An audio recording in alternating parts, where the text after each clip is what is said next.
ত্রিকোণমিতি ব্যতীত আমি মোটামুটি সবই করে ফেলছিলাম। ত্রিকোণমিতি বাকি ছিল আমাদের, দেন হচ্ছে ভেক্টর বাকি ছিল, ঘনজ্যামিতি বাকি ছিল, এই সব চ্যাপ্টারগুলো বাদে মোটামুটি সব করছিলাম আমরা। ত্রিকোণমিতি বাকি ছিল, স্থানাঙ্ক জ্যামিতি বাকি ছিল, ভেক্টর বাকি ছিল, ঘনজ্যামিতি বাকি ছিল, সম্ভাবনা বাকি ছিল। ওকে, এই কয়েকটা জিনিস আলটিমেটলি বাকি ছিল, এগুলো বাদে মোটামুটি সব দেখছিলাম আমরা।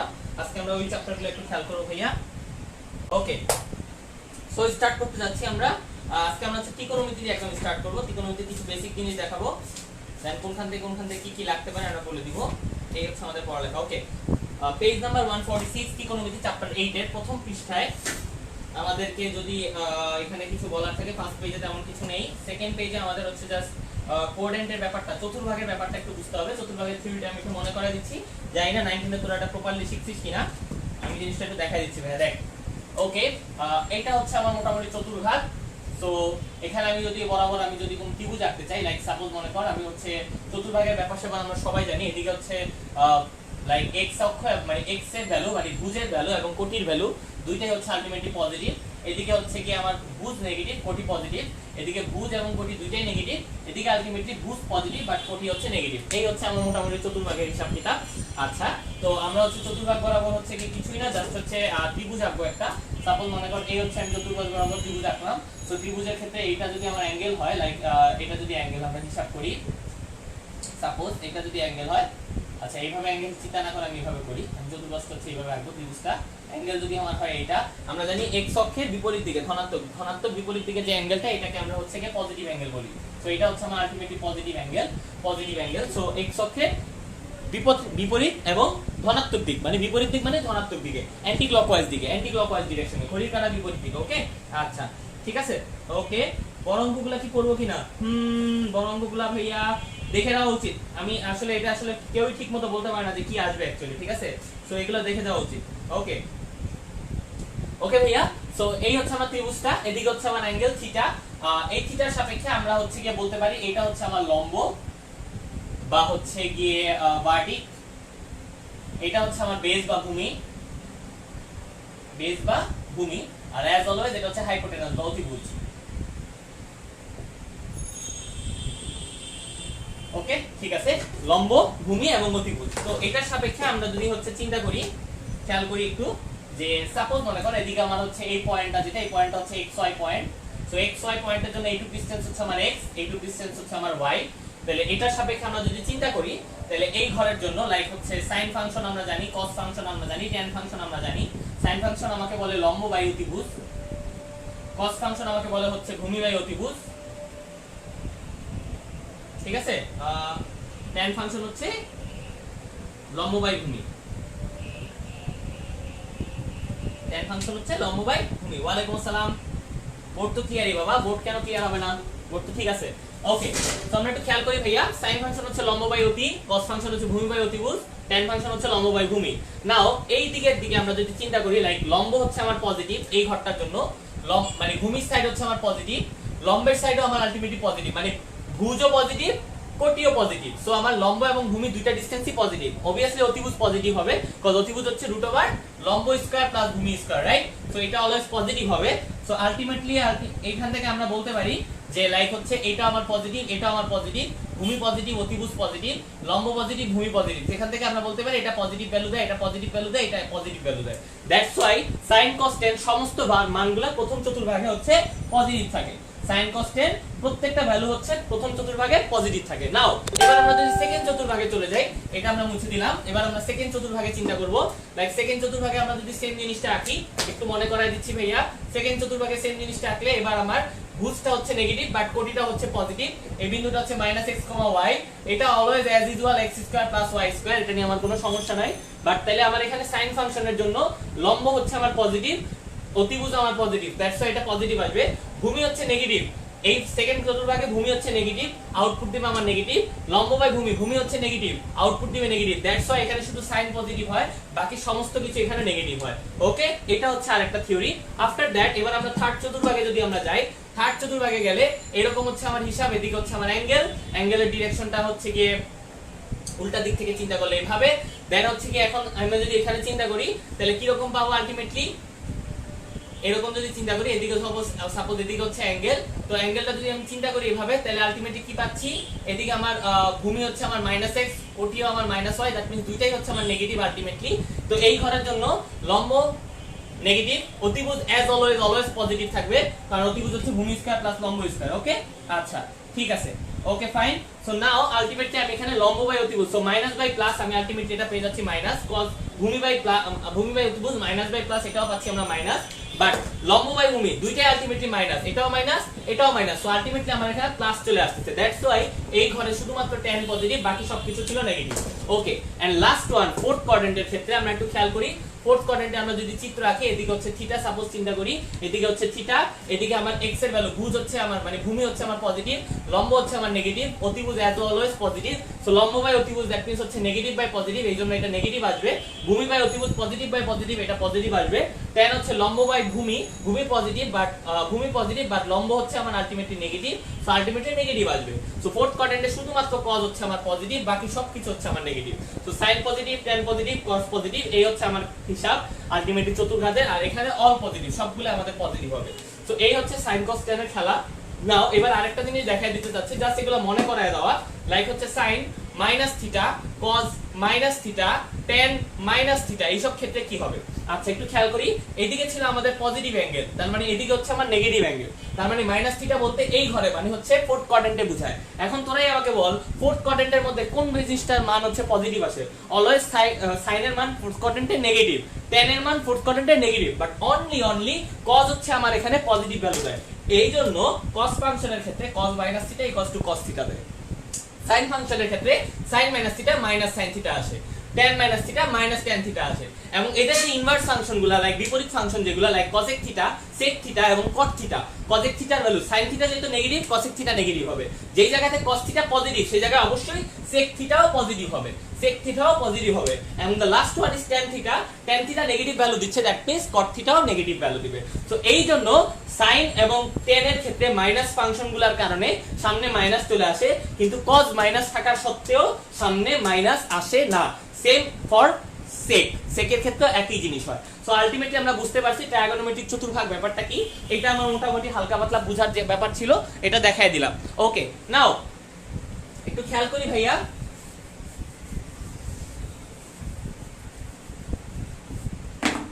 আফটার দ্যাট এবার এই পেজের মধ্যে আর তেমন কিছু বলার নাই। আলটিমেটলি পজিটিভ এবং নেগেটিভ অ্যাঙ্গেল শিখাই ফেললাম, ঠিক আছে ভাইয়া, গেল। এখন যে কোনো একটা অ্যাঙ্গেলকে হচ্ছে কি আলটিমেটলি ছোট অ্যাঙ্গেলে কনভার্ট করা, লাইক সাপোজ মনে কর sin 790 degree, let's say sin 790 degree, 790 degree কি better? No, 780 degree, suppose 780 degree. এখন এটাকে আমরা সাপোজ মনে কর ছোট অ্যাঙ্গেলে, লাইক আমাদের কাছে ক্যালকুলেটর নাই, দ্রুত ম্যাথ করতে চাচ্ছি, ক্যালকুলেটর টিপার সময় নেই। ওকে ফাইন, সো 90 * 8 প্লাস হচ্ছে 60 ডিগ্রি। অলওয়েজ আমরা কি করব, মুখে মুখে যতদূর সম্ভব 90 তে নিয়ে যাব। 90 তে নিয়ে যাওয়ার পর লাইক আমি খাতায় যদি লিখতে হয়, ইন কেস যদি আমাদের খাতায় কিছু লেখা লাগে, কোনো ম্যাথ যদি এভাবে করা লাগে, সেই ক্ষেত্রে একটু খেয়াল করি ভাইয়া, একটু দেখি ভাইয়া কি কোশ্চেন কি আধুর। ওকে, কত মার্কস থাকতে পারে? হায়ার ম্যাথে অনেক ইম্পর্টেন্ট ভাইয়া, ভালোমতো শেখার চেষ্টা করি। ওকে ঠিক আছে, সো 780 ডিগ্রিকে 90 * 8 প্লাস 60 ডিগ্রি, এইখানে জাস্ট এটা আমি একটু মনে করায় দিতে যাচ্ছি, সেটা হচ্ছে এই যে π/2 বা 90 ডিগ্রি মানে হচ্ছে π/2। সো π/2 এর জোড় গুণিতক থাকলে এই ফাংশনের কোনো পরিবর্তন হবে না। π/2 এর এখানে যদি বিজোড় গুণিতক থাকে ফাংশনের পরিবর্তন হবে। ওকে আচ্ছা, রিজনটা যদি কেউ বুঝতে চাস তাহলে রিজনটা আমি বুঝাই দিতে পারি। লাইক ব্যাপারটা হচ্ছে মোটামুটি এইরকম, দেখ এটা হচ্ছে আমার চতুর্ভাগ, এটা হচ্ছে চতুর্ভাগ, এটা হচ্ছে চতুর্ভাগ, π/2 এর বিজোড় গুণিতক, দ্যাট মিন্স এই ঘর এবং এই ঘর, π/2 এর জোড় গুণিতক মানে এই ঘর এবং এই ঘর। কিভাবে? লাইক 1π/2, 2π/2, 3π/2, 4π/2, প্রতি ঘর হচ্ছে 90 ডিগ্রি করে, প্রতি ঘর হচ্ছে 90 ডিগ্রি করে, রাইট? প্রতি ঘর হচ্ছে 90 ডিগ্রি করে। সো 1π/2, 2π/2, 2π/2 মানে π/2 এর জোড় গুণিতক। সো আমার এই ঘরে 3π/2 এবং 4π/2। এবার খেয়াল করি ভাইয়া, এটা কি আমার x অ্যাক্সিস, এটা হচ্ছে আমার x অ্যাক্সিস মানে ভূমি।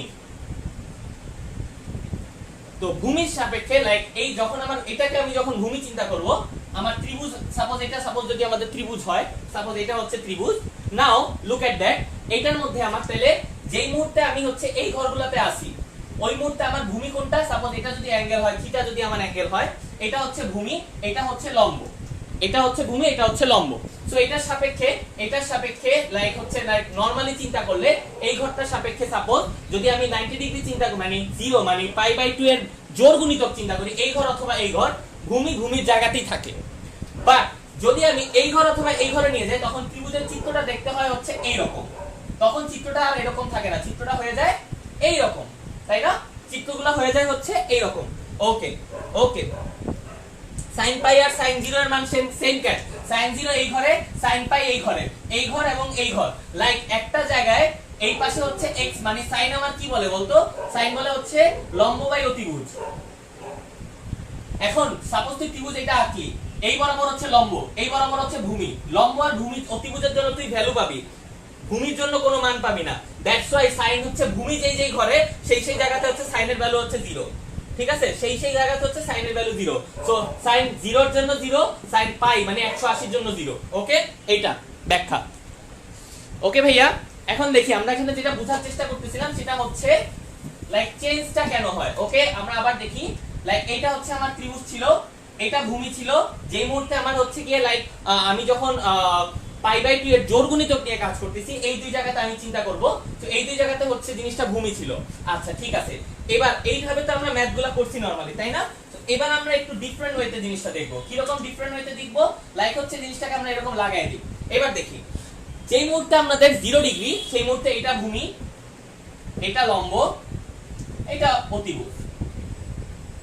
সো এবার খেয়াল করি sin থিটা, লাইক এটা হচ্ছে আমার suppose theta. Okay, sin theta equals to লম্ব বাই অতিভুজ। ওকে ফাইন, খুব ভালো কথা। খেয়াল করি এটার সাপেক্ষে এটা লম্ব, বাট যেই মুহূর্তে আমি এই ঘরে চলে গেছি, এইটা হয়ে গেছে আমার ভূমি, এটা হয়ে গেছে আমার আলটিমেটলি ভূমি। এটা ভূমি হওয়া মানে কি? অ্যাঙ্গেল চেঞ্জ হয়ে যাওয়া, এটা দিয়ে কাজ করা। তখন আমার কি হয়ে যাবে? এটা হয়ে যাবে লম্ব, এটা হয়ে যাবে ভূমি, এটা হয়ে যাবে ভূমি। অর্থাৎ লম্ব ভূমিতে এবং ভূমি লম্বে পরিণত হয়। ভাইয়া আমি ব্যাপারটা বুঝতে পারছি কিনা আমি জানি না, বুঝাইতে পারছি কিনা আরেকবার বুঝাই। খেয়াল করি ভাইয়া, কিছুই না, লাইক 0 ডিগ্রিতে যখন আছে এই ঘরে আছে, 90 ডিগ্রিতে যখন এই ঘরে আছে, 180 তে এই ঘরে আছে, 270 তে এই ঘরে থাকবে। মানে সোজা কথা হচ্ছে যেই মুহূর্তে 0, 180 এই ঘরগুলোতে থাকবে, লাইক জোড় π/2 এর জোড় গুণিতক যেগুলাতে থাকবে, সেই সময় আমাদের x অক্ষে ভূমি থাকবে। যেই মুহূর্তে π/2 এর বেজোড় গুণিতক হচ্ছে কি আমার কাজ করব আমি, সেই সময় আমার এই ভূমিটা থাকবে কোথায় বলতো? লম্ব, এই y অ্যাক্সিস এর মধ্যে। সো তখন অ্যাঙ্গেলটা কি হয়ে যাবে? চেঞ্জ হয়ে যাবে, কারণ আমরা জানি থিটা হচ্ছে ভূমির সাপেক্ষে কোণ, ভূমির সাথে উৎপন্ন কোণ, ভূমির সাথে উৎপন্ন কোণ মানে বেসিক ডেফিনেশনে। সো ভূমির সাথে আমার উৎপন্ন কোণ এটার সাপেক্ষে চিন্তা করলে তখন এটা হয়ে যায় আমার আলটিমেটলি ভূমি লম্বে পরিণত হয়, লম্ব ভূমিতে পরিণত হয়। তার মানে আলটিমেটলি ফাংশনটা লম্ব বাই অতিভুজ থেকে ভূমি বাই অতিভুজে কনভার্ট হয়ে যায়। একটু বুঝার ট্রাই করি ভাইয়া, লম্ব বাই অতিভুজ থেকে ভূমি বাই অতিভুজে কনভার্ট হয়ে যায়। তখন কি আর সাইন থাকে ভাইয়া? ছিল sin থিটা, হয়ে যাবে cos থিটা। সাপোজ মনে কর, এবার খেয়াল করি লম্ব বাই অতিভুজ থেকে ভূমি বাই অতিভুজে, মানে লম্বটা ভূমিতে কনভার্ট হয়ে যায়। কিছুই না, যখন π/2 এর বিজোড় গুণিতক হয় তখন লম্বটা ভূমিতে কনভার্ট হয়ে যায়। না এবার দেখি আমরা, sin থিটা ছিল আমার লম্ব বাই অতিভুজ, যখন লম্ব বাই অতিভুজ ছিল আমি লিখতাম sin থিটা। এটা যদি আমি ভূমি বানায় ফেলাই তাহলে এখানে আর কি sin থিটা থাকবে না, কি থাকবে বলতো? cos থিটা হয়ে যাবে, রাইট? ওকে, সাপোজ আমার যে কোন একটা বলি, লাইক tan থিটা ছিল আমার লম্ব বাই ভূমি, tan থিটা ছিল লম্ব বাই ভূমি, কি হয়ে গেছে? লম্ব ভূমি, ভূমি লম্ব হয়ে গেছে। সো লম্বের জায়গায় আমি লিখলাছি ভূমি, আর ভূমির জায়গায় আমি লিখতেছি হচ্ছে লম্ব। তাহলে কি হয়ে গেল ভাইয়া? tan থিটা কি আর tan থিটা থাকবে? হয়ে যাবে cot থিটা। সেম ভাবে সাপোজ মনে কর লাইক sec থিটা ছিল হচ্ছে আমার কি? অতিভুজ বাই ভূমি, বাট আমরা কি জানি ভাইয়া? ভূমিটা লম্ব হয়ে গেছে। সো আলটিমেটলি ভূমির জায়গায় আমার এটা লম্ব হয়ে যাবে। সো sec থিটা কি আর sec থিটা থাকবে? এটা হয়ে যাবে cosec থিটা। এই জন্য আলটিমেটলি π/2 এর বিজোড় গুণিতকের ক্ষেত্রে লম্ব ভূমিতে কনভার্ট হয়ে যায়, এন্ড দ্যাটস ওয়াই হচ্ছে এই চেঞ্জগুলো হয়। sin theta cos থিটায়, sec theta cosec থিটায়, আবার tan থিটা cot থিটায়, এবং ভাইস ভার্সা। সেম জিনিসটাও হয়, লাইক পরিবর্তন হয়ে যায়। ওকে, এই হচ্ছে আমার আলটিমেটলি হিসাব। ওকে, দিস ইজ দা থিং যেটার কারণে হচ্ছে এই জিনিসটা হয়। সো যদি ইন কেস ভাইভায় ধরে বা কোনো কোশ্চেন এরকম কিছু যদি হয় যে এটা কেন হয় বলো, 2 মিনিটে যদি বলে এই ব্যাখ্যাটা দিয়ে দিব যে লম্বটা ভূমিতে কনভার্ট হয়ে যায়, ভূমিটা লম্বে কনভার্ট হয়ে যায়। ওকে, আচ্ছা, এই গেল হচ্ছে আমার এটা একটা। পরিমাপের দুইটা একক আছে, একটা হচ্ছে 60 মূলক, একটা হচ্ছে রেডিয়ান। এগুলো আমরা খুব ভালো মতো পারি। 1 ডিগ্রি 1 পাই বা 1 রেডিয়ান হচ্ছে কি আলটিমেটলি মানে 1 পাই রেডিয়ান হচ্ছে 180 ডিগ্রি, আমরা এটা সবাই জানি। তো এই জিনিসগুলো আমরা মোটামুটি মাথায় রাখবো। পাই রেডিয়ান হচ্ছে 180 ডিগ্রি, পাই রেডিয়ান হচ্ছে আমার 180 ডিগ্রি। বাই দ্য ওয়ে এইটা হচ্ছে রেডিয়ানের সিম্বল, এটা হচ্ছে ডিগ্রি সিম্বল, এগুলো একটু মনে করে দিলাম। 1 রেডিয়ান চাইলে হবে হচ্ছে 180 ডিগ্রি ডিভাইডেড বাই পাই, তার মানে 180 by pi radian pi degree. অথবা আমরা যদি উল্টা ভাবে লিখি 1 degree equals to pi by 180 radian, যে কোনো একটা লিখলেই হবে, বাট চিহ্ন যাতে ঠিক থাকে, চিহ্নগুলো যাতে ঠিক থাকে, কেয়ারফুল অ্যাবাউট দ্যাট। কোশ্চেন করতে পারে, লাইক কোশ্চেন নিতে পারে এরকম, যদি ইন কেস ভাইবা হয় এইভাবে, এটা কি রাইট নাকি এইটা বেশি রাইট, কোনটা বেশি রাইট? অবশ্যই অবশ্যই অবশ্যই আবার বলতেছি, সাপোজ এটা হচ্ছে অনেক ডিগ্রি, এটা বেশি রাইট নাকি এটা বেশি রাইট? অবশ্যই এটা বেশি রাইট, কারণ 180 ডিভাইডেড বাই পাই পুরাটার উপরে হচ্ছে কি ডিগ্রি চিহ্নটা থাকবে। Careful about that. কোনটা বেশি রাইট, পাই বাই 180 এটা বেশি রাইট নাকি পাই বাই 180 হোল রেডিয়ান বেশি রাইট? এইটা বেশি রাইট ভাইয়া, careful about that. Okay, so ultimately পুরাটার নিচে হচ্ছে কি এরকম 180 থাকবে। ওকে, খেয়াল করি ভাইয়া এই জিনিসগুলো। আচ্ছা, সো এই সব জিনিসপত্র শর্টকাট লাইক ট্রিক্স গুলা মাথায় রাখা লাগবে, চিহ্ন একক গুলা মাথায় রাখা লাগবে। এটা মোটামুটি আমাদের এখানের কাজ, আর এখানে তেমন কিছু নাই। পরিধির ফর্মুলা টর্মুলা এগুলো আমরা মোটামুটি বুঝি। আচ্ছা, আরেকটা ফর্মুলা একটু মনে করাই দিতে চাচ্ছি, লাইক দুইটা জিনিস ছিল।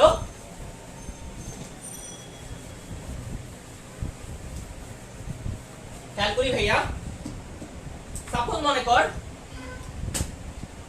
এটা একটা বৃত্ত, এটা হচ্ছে বৃত্ত, এই বৃত্তের টোটাল ক্ষেত্রফল হচ্ছে পাই আর স্কয়ার, যেখানে রেডিয়াস হচ্ছে আর, তাই না? আচ্ছা, এখন মনে কর তোকে বললো এই বৃত্তের এইটুকু অংশের ক্ষেত্রফল কত, লাইক এইটুকু অংশ। তাহলে এটা ক্ষেত্রফলের জন্য আমরা কি ফর্মুলা ইউজ করতাম? এটাকে আমরা বলি যে বৃত্তকলার ক্ষেত্রফল, রাইট? বা বৃত্তাংশ। বৃত্তকলা মিন্স বৃত্তাংশ, পার্টস অফ এ সার্কেল, বৃত্তাংশ বা বৃত্তকলা এটাকে আমরা বলি। তো এটাকে আমরা ফর্মুলা খুব প্রায়ই লিখি যে theta by 360 into pi r square. Question হচ্ছে কেমনে লিখি এটা। ওকে, খেয়াল করে দেখি, সাপোজ এই অ্যাঙ্গেলটা হচ্ছে আমার সেই থিটা। এখন আমরা জানি বৃত্তের অন্তর্ভুক্ত কোণ কত, 360 ডিগ্রি। তাইলে আমাকে বল পুরো বৃত্তের ক্ষেত্রফল কত, পাই আর স্কয়ার। তাহলে 360 ডিগ্রিতে আমি পাচ্ছি পাই আর স্কয়ার, তাহলে থিটাতে কতটুকু পাবো, লাইক একে কতটুকু পাবো, pi r square divided by 360। তাইলে থিটাতে কতটুকু পাবো বলতো, pi r square divided by 360 into theta. এখান থেকে আলটিমেটলি ফর্মুলা আসছে theta by 360 into pi r square, এই ফর্মুলাটা। ঠিক আছে, তার মানে কিভাবে আসছে জিনিসটা বুঝতে পারছি, ইজি একটা জিনিস, লাইক টোটাল ক্ষেত্রফল পাই আর স্কয়ার, থিটা মানে এইটুকু যেহেতু এরিয়া বল করতে বলছে, এইটুকু হচ্ছে আমার 360 ভাগের থিটা অংশ, কজ এইটুকু হচ্ছে আমার থিটা ডিগ্রি। তাহলে এইটুকুর ক্ষেত্রফল কত হবে, পাই আর স্কয়ারের থিটা বাই 360 পার্ট। তার মানে থিটা বাই 360 দিয়ে মাল্টিপ্লাই করলে আলটিমেটলি টোটাল ক্ষেত্রফলকে আমি কি পেয়ে যাবো, বৃত্তকলা বা বৃত্তাংশের ক্ষেত্রফল পেয়ে যাব। ওকে, এইটা একটা। আচ্ছা, নাও এই যে চাপের দৈর্ঘ্য যেটা, লাইক এই ডিসটেন্সটা, এটাকে আমরা প্রকাশ করি s দ্বারা, তাই না? ফর্মুলা লিখি কি, s r থিটা লিখি, রেডিয়াস ইনটু হচ্ছে থিটা। পার্থক্য হচ্ছে এইখানে যে থিটাটা, এটা আমরা লিখি হচ্ছে সব সময়, বারবার খেয়াল রাখবো ভাইয়া, এটা বারবার আমি মনে করে দিতে যাচ্ছি। খেয়াল করে দেখ, এইখানে যে থিটাটা এটা হয় ডিগ্রিতে, কেয়ারফুল। এই থিটা বাই 360 আমি যখন লিখবো এটা হবে ডিগ্রিতে, আর এখানে যে থিটাটা, এই থিটাটা হবে হচ্ছে এই থিটাটা হবে হচ্ছে রেডিয়ানে। কেয়ারফুল ভাইয়া, আবারও বলতেছি, s r থিটা ফর্মুলার মধ্যে আবার বলি, লাইক টোটাল, আচ্ছা আমি বলতেছি, টোটাল বৃত্তের ক্ষেত্রফল পাই আর স্কয়ার, তাহলে 360 ডিগ্রি হচ্ছে আমার বৃত্তের অন্তর্ভুক্ত কোণ। শিওর, 360 ডিগ্রি হচ্ছে বৃত্তের অন্তর্ভুক্ত কোণ, তাই না? আচ্ছা, তাহলে এই 360 ডিগ্রির মধ্যে এইটুকু অংশ কতটুকু বলতো, 360 এর থিটা অংশ, যদি এটা থিটা ডিগ্রি কোণ হয়, মানে 360 ডিগ্রির জন্য পাই আর স্কয়ার পাচ্ছি, একের জন্য আমি পাচ্ছি তাহলে পাই আর স্কয়ার বাই 360, ঐকিক নিয়ম, ইউনিটারি সিস্টেম। তাহলে থিটার জন্য কত পাবো, pi r square by 360 into theta. এইখান থেকে আলটিমেটলি ফর্মুলা আসছে pi by theta by 360 into pi r square, মানে একটা বৃত্তকলার ক্ষেত্রফলের ফর্মুলা। আশা করি বুঝতে পারছি ভাইয়া। এইটা গেল হচ্ছে একটা। দেন এটার পরে যেটা বলতে চাচ্ছিলাম যে s r থিটা, এখানে যে ভুলটা হয়, এখানে থিটাটা হচ্ছে ডিগ্রি, কারণ থিটা বাই 360 এই রেডিও এই যে ইউনিটটা নিচে এটা হচ্ছে ডিগ্রি ইউনিট, আর এইখানে যে s r থিটা আমরা হিসাব করি এই থিটাটা হচ্ছে রেডিয়ানের। কেয়ারফুল অ্যাবাউট দ্যাট, বারবার বলতেছি ভাইয়া এই ভুলটা যাতে না হয়, ক্যালকুলেশনের সময় এই ভুলটা প্রায়ই হয়। এখানে যে থিটাটা লিখবো এটা হবে ডিগ্রিতে, এখানে যে থিটাটা লিখবো এখানে হবে রেডিয়ানে। কোশ্চেন, ভাইয়া এখানে কি আমি রেডিয়ান লিখতে পারবোই না? পারবো, যদি আমি থিটা বাই 2 পাই লিখি সেই ক্ষেত্রে এটা হবে হচ্ছে রেডিয়ানে, এবং তখন পাই আর স্কয়ার যেমন আছে এরকম থাকবে। এবং এখান থেকে আলটিমেটলি এই পাই আলটিমেটলি কাটাকাটি যায়, এন্ড সেখান থেকে r স্কয়ার থিটা বাই 2 এই ফর্মুলাটা আসছে, r স্কয়ার থিটা বাই 2 এই ফর্মুলাটা আসছে। এখান থেকে r স্কয়ার থিটা বাই 2 ফর্মুলাটা আসার সিস্টেম হচ্ছে এইটা। সো আলটিমেটলি কি হইছে, লাইক 2 পাই, এই যে আমি 360 এর জায়গায় আমি 2 পাই লিখছি, থিটার মানটা তখন আমি রেডিয়ানে নিছি, রেডিয়ানে নেওয়ার কারণে এখানে নিচে আসছে 2 পাই, এই পাই পাই কাটা গেছে r স্কয়ার থিটা বাই 2। বুঝতে পারছি ভাইয়া? তখন এই থিটাটা হচ্ছে রেডিয়ানে, এখানে থিটাটা কিসে? ডিগ্রিতে, এখানে থিটাটা কিসে? ডিগ্রিতে, সরি রেডিয়ানে। Careful, radian sorry degree radian radian, ফর্মুলার মধ্যে প্যাচ না লাগাই আমরা। ওকে, এরিয়া যদি হয় বৃত্তকলার দুইটা ফর্মুলা আছে, theta by 360 into pi r square, এখানে ডিগ্রি। যদি এরকম বলে r স্কয়ার থিটা বাই 2, এই ক্ষেত্রে যদি বলে এটা হচ্ছে রেডিয়ানে, s equals to r theta রেডিয়ানে। ওকে ভাইয়া? আচ্ছা, সো এই হচ্ছে আমার মোটামুটি বৃত্তকলার ক্ষেত্রফলের পার্ট। এটা ছাড়া আর এখানে তেমন কিছু নাই। আচ্ছা, কিছু জিনিস মনে রাখো, একটা চাকা যখন ঘুরে তখন হচ্ছে তার পরিধির সমান দূরত্ব অতিক্রম করে, এগুলো আমরা পড়ছি তাই না? একটা চাকা যখন ঘুরে একবার ঘূর্ণনে তার পরিধির সমান দূরত্ব অতিক্রম করে, এগুলো মাথায় রাখবো। আচ্ছা, আর কি আছে এখানে শর্টকাট? আর তেমন তো কিছু নাই এখানে। ওকে, ঘড়ির কাঁটা মেইন জিনিসে পড়ে চলে যাই, এটার জন্য অ্যাকচুয়ালি আমি ক্লাসটা নিছি। ঘড়ির কাঁটা,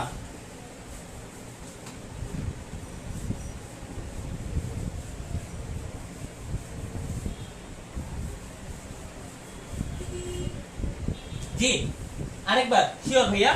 শিওর।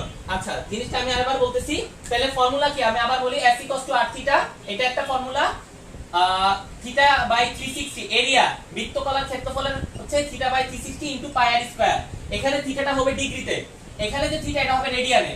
এবার এটা যদি আমি থিটা বাই এটাকে যদি আমি ডিগ্রির জায়গায় রেডিয়ান লিখি, 360 টা হয়ে যাবে হচ্ছে 2 পাই, কারণ 1 পাই হচ্ছে 180 ডিগ্রি, 360 জায়গায় বলবে 2 pi, 2 into 180, right? So pi r square, pi pi কাটা গেলে ultimately r square theta by 2, সেই ক্ষেত্রে এখানে থিটাটা হবে রেডিয়ানে। সো ফর্মুলা তিনটা, s r থিটার ক্ষেত্রে হবে থিটা রেডিয়ানে, থিটা বাই 360 ইনটু পাই স্কয়ারের ক্ষেত্রে থিটা হবে ডিগ্রিতে, আর হচ্ছে r স্কয়ার থিটা বাই 2 এর জন্য থিটা হবে রেডিয়ানে।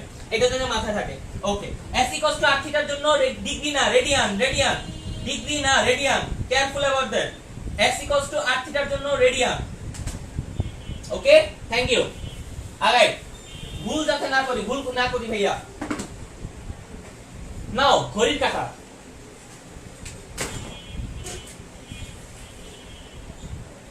এই হচ্ছে একটা মোটামুটি ঘড়ি, গোলাকার ঘড়ি নেওয়া হয়েছে। আমরা হচ্ছে এই ঘড়ির অ্যাঙ্গেলটা আমরা অ্যাকচুয়ালি চিন্তা করব। আচ্ছা, কোশ্চেন হচ্ছে ভাইয়া অনেকের মাথায় এটা আসতে পারে যে লাইক ভাইয়া আমরা एग्जांपल হিসেবে অলওয়েজ গোলাকার ঘড়ি কেন নেই বারবার, মানে ম্যাথ করার সময় গোলাকার কেন চিন্তা করি ঘড়ি? আমরা তো স্কয়ার আকৃতির কত ডিজাইনের ঘড়ি দেখি। রিজন হচ্ছে ঘড়ির কাঁটা সবসময় বৃত্তীয় পথ অতিক্রম করে, এইজন্য আমরা যখন ম্যাথমেটিক্যাল ক্যালকুলেশন করতে যাই আমরা ঘড়িকে অলওয়েজ গোলাকার ধরে নিই, কজ যাতে হচ্ছে আমরা বৃত্তীয় ক্যালকুলেশন ব্যাপারটা বুঝতে পারছি। ঠিক আছে ভাইয়া? আচ্ছা, স্লো বলবো? আচ্ছা ঠিক আছে, আই এম ট্রাইং। সো এটা হচ্ছে আমাদের একটা বৃত্তাকার ঘড়ি, এই ঘড়িতে হচ্ছে আমার মোটামুটি 12টা টাইম আছে, মোটামুটি টাইমগুলো হচ্ছে এরকম। আচ্ছা, এটা মোটামুটি হচ্ছে ঘড়ি। সো এখানে আমার আলটিমেটলি কাঁটা আছে হচ্ছে দুইটা, আমরা দুইটা কাঁটা নিয়ে মেইনলি চিন্তা করি, কারণ সেকেন্ডের কাঁটাটা খুবই ফাস্ট যায়, এন্ড ওটার ক্যালকুলেশন নিয়ে আমাদের মাথা ব্যথা করার কোনো কারণ নেই। সো এটা হচ্ছে মোটামুটি মিনিটের কাঁটা হচ্ছে একটা হচ্ছে লাইক আমাদের মিনিটের কাঁটা, আর একটা হচ্ছে আমাদের ঘন্টার কাঁটা, দুইটা কাঁটা আছে এখানে। আচ্ছা ঠিক আছে, আর এখন আমাদের যেটা বোঝা লাগবে সেটা হচ্ছে দুইটা কাঁটার মধ্যবর্তী কোণের হিসাবটাই আমাদের অ্যাকচুয়ালি ঘাপলা লাগে। আচ্ছা, মিনিটের কাঁটা অ্যাকচুয়ালি 1 ঘন্টায় এই ঘড়িটাকে টোটাল 60 বার অতিক্রম করে। মিনিটের কাঁটা 1 ঘন্টায় এই টোটাল ঘড়িটাকে কয়বার অতিক্রম করে? 60 বার অতিক্রম করে, তাই না? ঠিক বলছি না ভুল বলছি? ঠিক বলছি। 1 ঘন্টায় কয়বার অতিক্রম করে? 60 বার অতিক্রম করে। ঘন্টার কাঁটা কয়বার অতিক্রম করে পুরা এই ঘড়িটাকে 1 ঘন্টায়? ঘন্টার কাঁটা কয়বার অতিক্রম করে? অ্যাকচুয়ালি ঘন্টার কাঁটা আলটিমেটলি 12 ঘন্টায় হচ্ছে একবার অতিক্রম করে, আর মিনিটের কাঁটা হচ্ছে 60 মিনিটে একবার অতিক্রম করে। এই হচ্ছে হিসাব। ওকে, আচ্ছা ঠিক আছে, এত কঠিন প্যাচ লাগানোর কিছু কিছু নাই, আমরা নরমাল ভাবে বুঝার চেষ্টা করি। ওকে, দেখি ভাইয়া, আমরা জানি এখানে 360 ডিগ্রি আছে টোটাল, এবং 360 ডিগ্রিতে টোটাল আমি 60 মিনিট পাই, এবং 360 ডিগ্রি আছে টোটাল, এখানে আমি পাই 12 আওয়ার, 12 আওয়ার। দুইটা জিনিস পাচ্ছি, একটা হচ্ছে লাইক 60 মিনিট আর একটা হচ্ছে 12 আওয়ার। ওকে, তাহলে এখান থেকে আমরা মোটামুটি জিনিসটা বোঝার ট্রাই করি। তাহলে 60 মিনিটে আলটিমেটলি আমি পাচ্ছি 360 ডিগ্রি, তাহলে প্রতি মিনিটে হচ্ছে আলটিমেটলি 6 ডিগ্রি, প্রতি মিনিটে আলটিমেটলি 6 ডিগ্রি অতিক্রম করতেছে। আচ্ছা ঠিক আছে, নাও 360 ডিগ্রি এবং হচ্ছে 12 আওয়ার, তো এখান থেকে 1 আওয়ারের জন্য 30 ডিগ্রি, 30 ডিগ্রি অতিক্রম করতেছে। এটা কার জন্য বলতো? এটা হচ্ছে মিনিটের কাটার জন্য, আর এটা যেটা, এটা হচ্ছে ঘন্টার কাটার জন্য। এই যে হিসাবটা, এই হিসাবটা হচ্ছে মিনিটের কাটার জন্য। লাইক মিনিটের কাটা প্রতি মিনিটে 6 ডিগ্রি কোণ অতিক্রম করে, ঘন্টার কাটা প্রতি মিনিটে মানে প্রতি ঘন্টায় 30 ডিগ্রি কোণ অতিক্রম করে। তাহলে আমাকে বল, একটা ঘন্টার কাটার তাহলে সরণ কি রকম হবে? লাইক 60 মিনিটে 30 ডিগ্রি, 60 মিনিটে 30 ডিগ্রি, এটা কার সরণ? ঘন্টার কাটার সরণ। ওকে, আর একটা ঘড়ির কাটার 1 মিনিটের সরণ কত? 6 ডিগ্রি। এগুলো আমি কি রকম সরণের কথা বলতেছি? অ্যাঙ্গুলার, কৌণিক সরণের কথা বলতেছি। খেয়াল রাখে যাতে এগুলা কিন্তু রৈখিক সরণ না, এগুলা কি রকম সরণ? কৌণিক সরণ। কোশ্চেন আসতে পারে ঘড়ির কাটার সরণ কি ধরনের সরণ? কৌণিক সরণ। ওকে, এটা একটা মাথায় রাখি, অবজেক্টিভ। ওকে, নাও তাহলে আমি কি কি বলতেছি, তাহলে একটু কথাবার্তাগুলো একটু গুছায় লিখি। ঘন্টার মিনিটের কাটার প্রতি মিনিটে সরণ,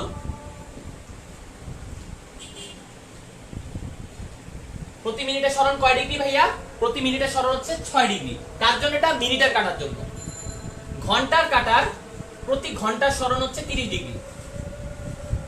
জি শিওর, বলতেছি যে বলতেছি। টোটাল ডিসটেন্স হচ্ছে 360 ডিগ্রি, একটা বৃত্তাকার পথ, এর মধ্যে 12 ঘন্টা আছে, তাহলে 1 ঘন্টায় কত? 30 ডিগ্রি করে যাবে, কারণ 12 বার অতিক্রম করে ঘন্টার কাঁটা এই পুরো ঘড়িটাকে। তাহলে ঘন্টার কাঁটার প্রতি ঘন্টার সরণ হচ্ছে 30 ডিগ্রি, এবং এটা কি ধরনের সরণ? কৌণিক সরণ। কোশ্চেন আসতে পারে ঘড়ির কাঁটার সরণ কি ধরনের সরণ? কৌণিক সরণ, রৈখিক সরণ না। কেয়ারফুল অ্যাবাউট দ্যাট, ঘড়ির কাঁটার সরণ হচ্ছে কৌণিক সরণ, রৈখিক সরণ না।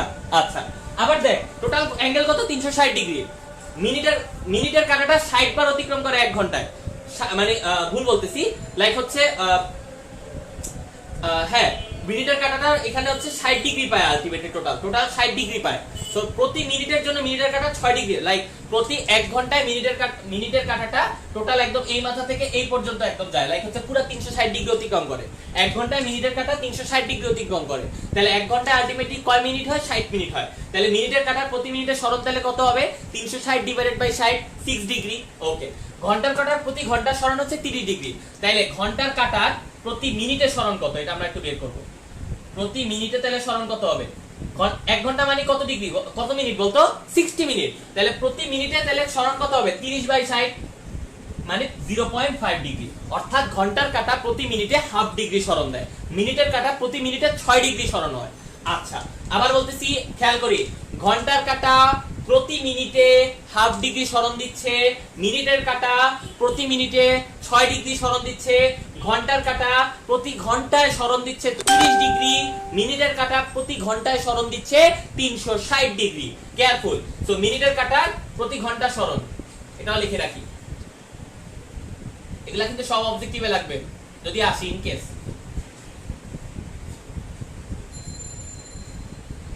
360 ডিগ্রি। ওকে, এই হচ্ছে মোটামুটি পড়া। এখন সাপোজ তোকে বললো, মনে কর যে 2:25 বাজে, লেটস সে 2:25 বাজে, মোটামুটি এরকম একটা জায়গা থাকবে ঘন্টার কাঁটাটা, আর এদিকে থাকবে মিনিটের কাঁটা। তোকে বলতেছে এই অ্যাঙ্গেলটা বের করতে। সবসময় মনে রাখবি ভাইয়া, খুবই সিম্পল একটা জিনিস, এটা হচ্ছে আমার ঘন্টার কাঁটা, ঘন্টার কাঁটা হচ্ছে এদিকে, লাইক হচ্ছে এদিকে ঘুরে, মিনিটের কাঁটাও এদিকে ঘুরে। এখন সাপোজ মনে কর 2:25 যে বাজছে, বা ধর যে 2টা, মানে আমি যদি এখন অ্যাঙ্গেল হিসাব করতে চাই, লাইক এই 2 আর 5 এর মাঝখানে, মানে লাইক এই অ্যাঙ্গেলটা থিটাটা যদি আমি হিসাব করতে চাই। আচ্ছা, বুঝি না আবার একটু? Okay sure. মিনিটের কাঁটা 1 ঘন্টায় এই পুরাটা ঘড়ি ঘোরে, এই পুরা ঘড়িতে হচ্ছে 360 ডিগ্রি আছে, এখন মিনিটের কাঁটাটা 1 ঘন্টায় কত মিনিট ঘোরে? 60 মিনিট। তাহলে প্রতি মিনিটের সরণ কত? 6 ডিগ্রি। 6 × 60 360। ঘন্টার কাঁটাটা পুরো ঘড়িটারে 12 ঘন্টায়, মানে 12 ঘন্টায় 12 বার ঘোরে। তাহলে প্রতি ঘন্টায় তাহলে সে কতবার ঘোরে, কতটুকু ঘোরে? 360 ডিগ্রি যদি 12 বারে ঘোরে, প্রতি মিনিটে কতটুকু ঘোরে? 30 ডিগ্রি। এখন একটা ঘন্টার কাঁটা মানে টোটাল কয় মিনিট টাইম পায়? মানে এই যে 30 ডিগ্রি সরণের জন্য 60 মিনিট টাইম পায়। তাহলে এক এক মিনিটে কতটুকু ঘুরবে? 30/60, 0.5, হাফ ডিগ্রি। বুঝছি? ওকে। সো সাপোজ মনে কর 2:25 বাজে, আমাকে বলতেছে এই অ্যাঙ্গেল, মাঝখানের অ্যাঙ্গেলটা বের করতে। তো নরমালি আমরা চিন্তা করব প্রথমে যে আচ্ছা ঠিক আছে 2:25 বাজে, এখন তাহলে 2 আর 5 এর মধ্যবর্তী কোণ কত? তো এখানে একটু খেয়াল করি ভাইয়া, এই প্রতি যে আমার এখানে টোটাল ঘর হচ্ছে 12টা, এবং টোটাল 12টা ঘরের মধ্যে 360 ডিগ্রি ডিস্ট্রিবিউট করা আছে। তাহলে প্রতি ঘরের মধ্যে, জি বলতে পারেন, দেখেন এই যে না না এটা অ্যাকচুয়ালি পসিবল না। অ্যাঙ্গেল দিয়ে সময় বের করতে বলতে পারে কিনা? যে কোনো একটা অ্যাঙ্গেলের জন্য 12টা সময় পাওয়া সম্ভব। কয়টা সময় পাওয়া সম্ভব? 12টা সময় পাওয়া সম্ভব। বুঝতে পারছি ভাইয়া? সো এটা পসিবল না অবজেক্টিভের জন্য। থিওরিটিক্যালি হলে এটা পসিবল ছিল। একই অ্যাঙ্গেলের জন্য, একই অ্যাঙ্গেল ডিফারেন্সের জন্য 12টা সময় পাওয়া সম্ভব।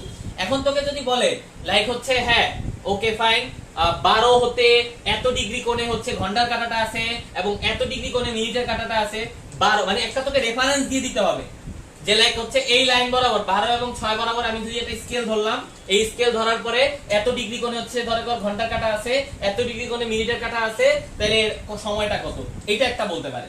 তাইলে একমাত্র স্পেসিফিক একটা টাইম হবে। কিন্তু যদি জাস্ট বলে যে এই দুইটার মধ্যে কৌণিক মানে পার্থক্য হচ্ছে এত, এরকম সময় পাওয়া যাবে 12টা। ঠিক আছে? পসিবল না, এটা এমসিকিউ এর জন্য বের করতে দাও, পসিবল না। ওকে। সো এখানে প্রতি এক এক ঘরের জন্য আমরা বলতেছিলাম যে টোটাল 360 ডিগ্রি এবং 12টা ঘর আছে। তার মানে প্রতি এক এক ঘরের জন্য আলটিমেটলি কৌণিক ডিসটেন্স কতটুকু একটু দেখি। এই এক এক ঘরের জন্য কৌণিক ডিসটেন্স তাহলে কত? 360/12 মানে হচ্ছে 30 ডিগ্রি। এই এক এক ঘরের জন্য আমার কৌণিক ডিসটেন্স হচ্ছে 30 ডিগ্রি। আশা করি বুঝতে পারছি।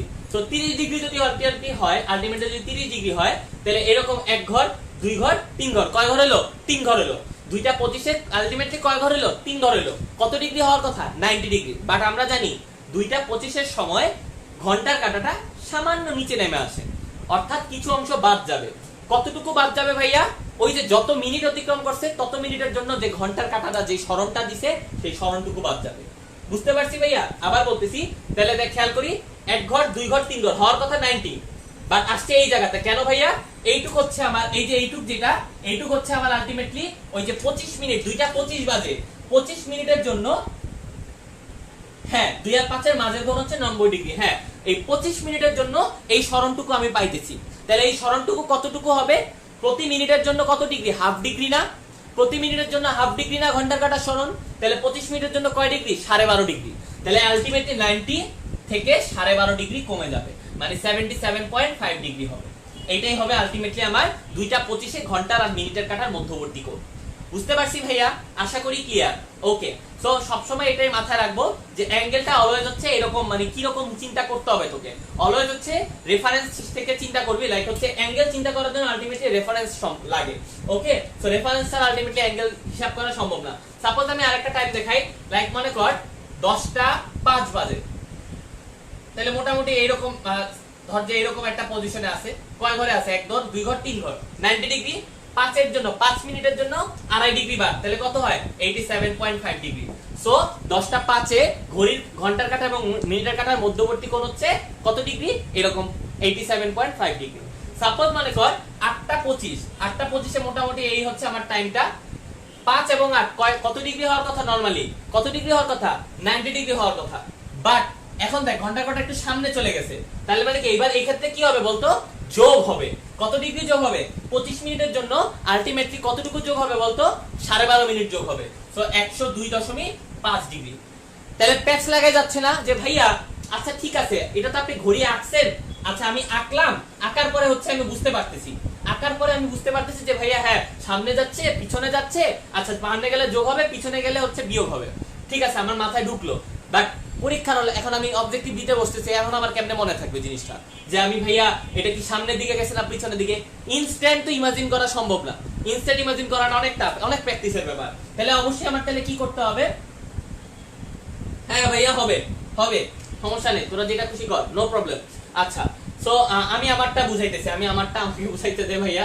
দেখ তাহলে ইনস্ট্যান্ট মাথায় আসার উপায় হচ্ছে, যদি খেয়াল রাখবি ভাইয়া, যদি টাইমটা লাইক হচ্ছে গিয়ে ঘন্টার কাঁটা আর মিনিটের কাঁটার মধ্যে টাইম গ্যাপটা যদি মানে ঘন্টার কাঁটা বড় সংখ্যায় থাকে আর মিনিটের কাঁটা ছোট সংখ্যায় থাকে, আবার বলি ঘন্টার কাঁটায় যদি বড় সংখ্যা থাকে আর মিনিটের কাঁটা যদি ছোট সংখ্যা থাকে, সেই ক্ষেত্রে কি হবে, ঘন্টার কাঁটা বড় সংখ্যা, মিনিটের কাঁটা ছোট সংখ্যা, সেই ক্ষেত্রে সব সময় চিন্তা করবি লাইক হচ্ছে যদি মানে কিসের চেয়ে বড় কিসের চেয়ে ছোট, এটা একটু বোঝা লাগে, একটু ভালো মতো বুঝাই দেখি।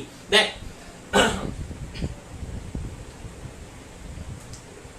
সাপোজ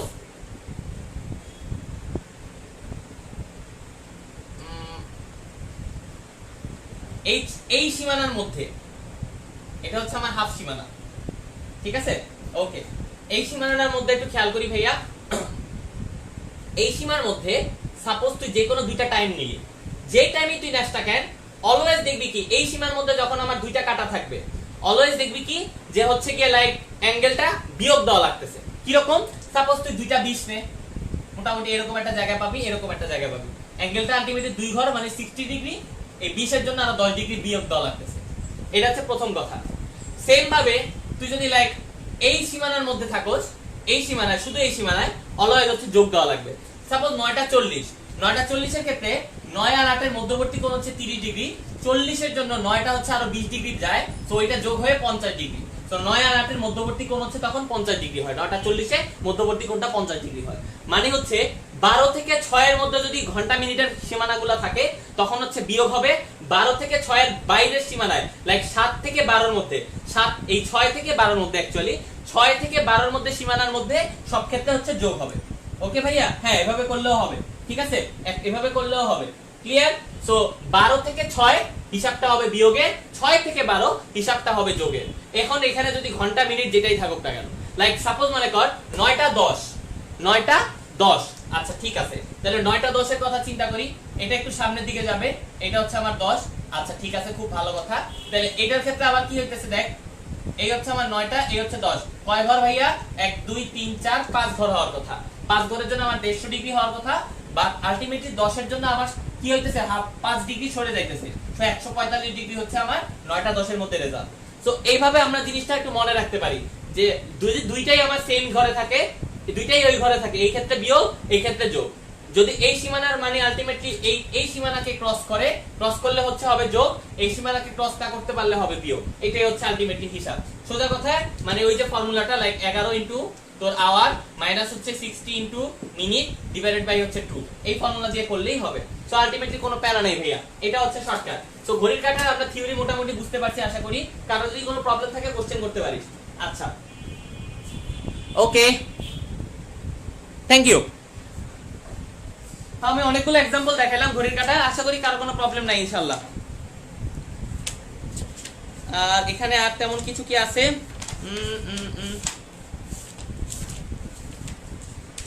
ফুটহাট ভাঙানোর একটা প্রসেস আছে, এটা কি আছে না, এটা এখানে নাই, ওকে ফাইন। সো ত্রিকোণমিতি দিয়ে আর কারো কোনো কোশ্চেন থাকলে বলিস। আচ্ছা কি বুঝিস ভাইয়া, জি ফর্মুলাটা হচ্ছে 11 into hour minus 60 into M minute divided by maybe হচ্ছে 2। হ্যাঁ ইজি ভাইয়া, কঠিন কিছু না, ইজি। সোজা হিসাব হচ্ছে মাথায় রাখবি একটা জিনিসই, লাইক হচ্ছে তুই কি করতেছিস, কয়টার মধ্যে কয়টা আছে। আরেকবার বলি, কিছু বুঝি না, ওকে ফাইন, আরেকবার দেখাই, ওকে ঘড়ি কাঁটাটা ক্লিয়ার হয়ে যায়। সহজ, 12 1 2 3 4 5 6 7 8 9 10 11, যে কোনো দুইটা টাইম, লাইক ধর 3টা 40 কোন দিকে আসবে, 3টা 40 এর ক্ষেত্রে কোন দিকে যাবে, নিচের দিকে, এটা একটু মাথায় রাখবো। 3টা 40 এর ক্ষেত্রে কোন দিকে যাবে, নিচের দিকে, 40 এই জায়গায় আছে, তাহলে নিচের দিকে আলটিমেটলি যদি হয় তাহলে কি হবে, কমবে। সাপোজ মনে কর 11টা 25, এই হচ্ছে 11, এই হচ্ছে 25, 11 এর ক্ষেত্রে কোন দিকে যাবে, এদিকে, 11 25 সামনের দিকে, এদিকে যাবে, 25 আছে হচ্ছে এই জায়গাতে, তাহলে আলটিমেটলি তাহলে কি হবে, অ্যাঙ্গেল বাড়বে। এটাই একটু মাথায় রাখো ভাইয়া, এটাই একটু মাথায় রাখবো, বারবার বলতেছি, একটু খেয়াল করি, ভালো মতো খেয়াল করি। সাপোজ মনে কর 9টা 35, এই হচ্ছে 9টা 35, 9টা 35 এর ক্ষেত্রে 9 কোন দিকে যাবে, এদিকে যাবে, সো আলটিমেটলি অ্যাঙ্গেল বাড়বে। জাস্ট দেখবি যে নিচের দিকে আসতেছে নাকি উপরের দিকে যাইতেছে, এটা হচ্ছে মাথা রাখবো।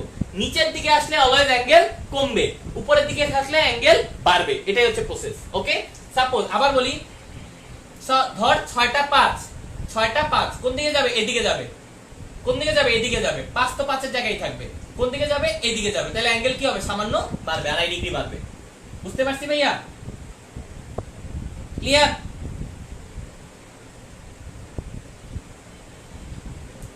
11 মিনিট, সরি 11 মিনিট -16 আওয়ার। হ্যাঁ, সরি, যাই হোক, এটা আমার খেয়াল নাই। ওইটা আমি ফর্মুলা ইউজ করি না নরমালি বাবা, আমি নরমালি ফর্মুলা ইউজ করি না, আমি হচ্ছে এইভাবে মনে রাখি। আমি আবার বলতেছি কি করব, যদি নিচের দিকে যায় মান কমবে, নিচের দিকে ক্ষেত্রে মান কমবে, উপরের দিকে গেলে, উপরের দিকে উঠলে মান বাড়বে, এটাই হচ্ছে আমার হিসাব। ঠিক আছে, সরি আমি ঠিক করছি, রিল্যাক্স। সো নিচের দিকে ক্ষেত্রে আমার আলটিমেটলি কি হবে? 11 আওয়ার হবে, -16 মিনিট হবে। হ্যাঁ, এটাই ঠিক আছে। ওই ও ভুল লিখছে, তানজিদ ভাইয়া ঠিক করে নে। হ্যাঁ, 16 আওয়ার 11 মিনিট, ঠিক আছে হবে। মডুলাস দেওয়া থাকে তো, এটা অ্যাকচুয়ালি মডুলাস দেওয়া থাকে। সো মডুলাস দেওয়া থাকলে আলটিমেটলি কি হয়? ভিতরের মানটা পজিটিভই আসে অলওয়েজ। ঠিক আছে তানজিদ ভাইয়া, ঠিক আছে, ভেরি গুড। ওকে, একই কথা, 16 আওয়ার -11 মিনিট, 11 আওয়ার 60 মিনিট, একই জিনিস। ঠিক আছে, আচ্ছা একটু খেয়াল করি ভাইয়া, ব্যাপারটা ভালোমতো বুঝার ট্রাই করি, বুঝি জিনিসটা। ওকে, সো নিচের দিকে আসলে কি হবে? আবার বলতেছি, নিচের দিকে আসলে কি হবে? বিয়োগ হবে। উপরের দিকে গেলে কি হবে? যোগ হবে। এটাই। কোনটাকে ফলো করব? কাকে ফলো করব? ঘন্টার কাঁটাকে ফলো করব। মিনিটের কাঁটা নিয়ে আমার চিন্তা করার কোনো দরকার নাই, মিনিটের কাঁটা নিয়ে আমার চিন্তা করার কোনো প্রয়োজন নাই। Okay, I hope all of you are clear. কি করব ভাইয়া? আবার বলতেছি, ঘন্টার কাঁটাকে ফলো করব, ঘন্টার কাঁটা উপরের দিকে গেলে যোগ হবে, নিচের দিকে আসলে বিয়োগ হবে, শেষ হিসাব। ওকে, থ্যাংক ইউ ভেরি মাচ। এই চ্যাপ্টারের এই আর কাহিনী শেষ, 8.3 নিয়ে আর কোনো কাহিনী নাই। ওকে ফাইন, শেষ এটা। বিপদী বিস্তৃতি দেখাই ফেলছি। স্থানাঙ্ক জ্যামিতি ডিটেইলস আসলে পড়ানোর প্রয়োজন নেই, আমি জাস্ট মেইন জিনিসপত্রগুলো দেখাই দিচ্ছি, জাস্ট মনে করাই দিচ্ছি। ডিটেইলস পড়ানোর জন্য পুরো ইন্টার লাইফ করে আছে, সরল লেখার মধ্যে অনেক ডিটেইলস শিখতে পারবো স্যার। ঠিক আছে, তো আমরা একটু দেখি ফর্মুলা। মোটামুটি সমীকরণ হচ্ছে 4টা, y = mx + c, y = mx, y - y1 = m * x - x1, আর হচ্ছে x - x1 divided by x1 - x2 equals to y - y1 divided by y1 - y2। আরেকটা হচ্ছে কি বলতো, আরো একটা আছে, সেটা হচ্ছে x/a plus y/b equals to 1। এই হচ্ছে মোটামুটি 5টা মানে আলটিমেটলি ইকুয়েশন। খেয়াল করি ভাইয়া, জাস্ট মনে করে রাখার জন্য, এটা সরল রেখার সাধারণ সমীকরণ, যেখানে m হচ্ছে ঢাল। ঢাল কি? থিটা ট্যানজেন্ট মান। থিটা কি ভাইয়া? x অক্ষের ধনাত্মক দিকের সাথে উৎপন্ন কোণ। লাইক এই হচ্ছে আমার উৎপন্ন কোণটা, এদিকে যে হিসাব কোণটা হিসাব করব আমরা, এটাই হচ্ছে আলটিমেটলি থিটা। ঠিক আছে ভাইয়া? সো ঢাল হচ্ছে আমার tan থিটা, এবং এখানে m হচ্ছে আমার সেই ঢাল। c হচ্ছে y এর ছেদক, c হচ্ছে y এর ছেদক। y = mx, y এর ছেদক মানে y অক্ষের ছেদক। জাস্ট মনে করায় দিচ্ছি, y = mx কখন? যদি মূল বিন্দুগামী সরলরেখা হয়, সেই ক্ষেত্রে সমীকরণটা হবে এরকম। মূল বিন্দুগামী যদি সরলরেখা হয়, সমীকরণটা হবে, আচ্ছা শেষের ইকুয়েশনটা হচ্ছে x/a plus y/b = 1। বলতেছি y - y1 = m * x - x1। এটা কোথা থেকে আসে? আমি মানে খুব ইচ্ছা ছিল আমি এগুলা ডিটেইলস পড়াবো, বাট দরকার নেই এখন, আমাদের আপাতত পার করা দরকার। ঠিক আছে, আমরা ডিটেইলস না ইয়া করি। সো এখানে x1 y1 যদি একটা বিন্দু দেওয়া থাকে, x1 y1 একটা বিন্দু দেওয়া থাকে, এবং ঢাল যদি m দেওয়া থাকে, m ঢাল বিশিষ্ট একটা সমীকরণ। ঠিক আছে ভাইয়া? আচ্ছা, m ঢাল বিশিষ্ট একটা সমীকরণ, যেটা x1 y1, তার মানে ঢাল দেওয়া থাকবে, একটা বিন্দু দেওয়া থাকবে, সেই ক্ষেত্রে ইকুয়েশন হচ্ছে এইটা, y - y1 = m * x - x1। x1 y1 বিন্দুগামী m ঢাল বিশিষ্ট রেখার সমীকরণ। দুই বিন্দু যদি দেওয়া থাকে, সেই ক্ষেত্রে x - x1 divided by x1 - x2, y - y1 divided by y1 - y2, মানে x1 y1 বিন্দু এবং x2 y2 বিন্দু। এই দুই বিন্দুগামী সরলরেখার ইকুয়েশন হচ্ছে এইটা। সবার লাস্টে এইটা হচ্ছে x/a plus y/b = 1। এটা হচ্ছে লাইক এরকম, চিত্রটা দেখায় দেই। এই হচ্ছে আমার রেখা, এটা হচ্ছে a অংশ, এটা হচ্ছে b অংশ। a হচ্ছে x অক্ষের ছেদক, ছেদকৃত অংশ বা খণ্ডিতাংশ, আর b হচ্ছে y অক্ষের খণ্ডিতাংশ। সো a হচ্ছে x অক্ষের খণ্ডিতাংশ, আর এই b হচ্ছে y অক্ষের খণ্ডিতাংশ। খণ্ডিতাংশের পরিমাণ যদি দেওয়া থাকে, সেই ক্ষেত্রে সমীকরণ হবে এরকম। এখন কোন কারণে যদি এটা পসিবিলিটি একদমই নাই, যদি তোকে একটা সমীকরণ থেকে আলটিমেটলি কি করতে বলে যে লেখচিত্র আঁকতে, সাপোজ ইন কেস, তাহলে হচ্ছে সাপোজ মনে কর 2x + 4y plus 6 equals to 0। প্রসেসটা কি, সুন্দর মতো ধ্রুবক পদটাকে ওই পাশে পাঠাবো, পাঠানোর পর ধ্রুবক পদটা দিয়ে পুরো ইকুয়েশনটাকে ভাগ দিব। 4y divided by -6 equals to 1 হবে অবভিয়াসলি ওই পাশে। 2x এর নিচে যাবে হচ্ছে আলটিমেটলি -6 প্লাস 4y এর নিচে যাবে -6। ফরম্যাটটা ভালো হবে এরকম x by -3 plus y by -3/2, 4 টাকে নিচে নামাই নিয়ে আসছি। তার মানে x by a plus y by b equals to 1, x by a plus y by e equals to 1, এই ফরম্যাটে চলে আসছে। এটা হচ্ছে আমার -3, এটা হচ্ছে আমার -1.5। কি করব, -3 হচ্ছে এই পয়েন্টে, -1.5 হচ্ছে এই পয়েন্টে, এই হচ্ছে আমার রেখা। শেষ, হিসাব শেষ। খুবই সিম্পল একটা জিনিস। আরেকবার দেখাচ্ছি ভাইয়া, আরো একবার বলে দিচ্ছি। সাপোজ একটা ইকুয়েশন দেওয়া আছে, আরেকবার বলি, 4x 6y equals to 9 equation দেওয়া আছে। আচ্ছা আর একটু equals to 9 sin equals to 0। কি করব, 4x 6y ইকুয়ালস টু 9, ধ্রুবক পদটাকে ওই পাশে পাঠাবো, ধ্রুবক পদ দিয়ে পুরো ইকুয়েশনটাকে ভাগ দিব। 4x 6y by 9 equals to 1। Then ultimately কি হবে, 4x এর নিচে 9 বসবে, 6y এর নিচেও 9 বসবে। আলটিমেটলি তাহলে কি হবে, এটাকে x by a plus y by b ফরম্যাটে নিব। লাইক 4 টাকে নিচে পাঠিয়ে দিব, হবে x বাই 9/4 y বাই 9/6 মানে 3/2 ইকুয়ালস টু 1। দেন দেখো 9/4 আর 3/2, x অক্ষ থেকে 9/4 মানে 2.25 অংশ কাটবো, 3/2 মানে 1.5 অংশ কাটবো হচ্ছে y অক্ষ থেকে এইদিকে, মোটামুটি এই দিক বরাবর রেখা টেনে দিব, শেষ কাজ। ঠিক আছে ভাইয়া, আমি আরো একটা দেখাচ্ছি যাতে পুরো ক্লিয়ার হয়ে যায়। Suppose 2x 4y equals to 8, sorry -8 equals to 0। তাহলে 2x 4y ইকুয়ালস টু 8। এখান থেকে তাহলে কি করব, 8 দিয়ে পুরোটাকে আগে ভাগ দিব। ভাগ দিলে আমি আলটিমেটলি ওই পাশে পাবো 1, ডান দিকে পাবো 1। তাহলে 2x by 8 plus 4y by 8 equals to 1। এখান থেকে পাচ্ছি x by 4 plus y by 2 equals to 1।